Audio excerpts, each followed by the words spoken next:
course, a lot of people are wondering exactly that right now. How could something like this happen? Tonight, we heard from a 25-year veteran of the Oakland County Sheriff's Office who worked on a security detail for President Trump. CBS News Detroit's Luke Laster talked with him this evening and has new insight on what it takes to prevent something like this from happening.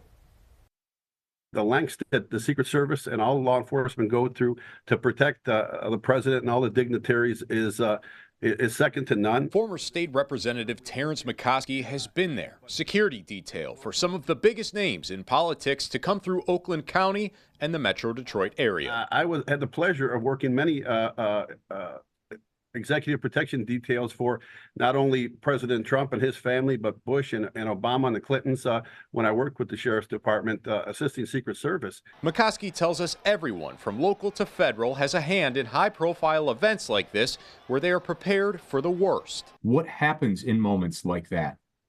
Well, you've seen what happened. Secret Service and all law enforcement sprung into action. They surrounded the president. They put their bodies in harm's way. You've seen Secret Service and all the other law enforcement officers get a hard perimeter right around him. They secured a vehicle to take the president with. I'm sure there was medical standing by closely, and they did a quick escort to the closest hospital facility, which is planned out in pre-planning, and this is all staged out as if it would occur every time. McCoskey tells CBS News Detroit security for events of this caliber are planned weeks or even months ahead of time.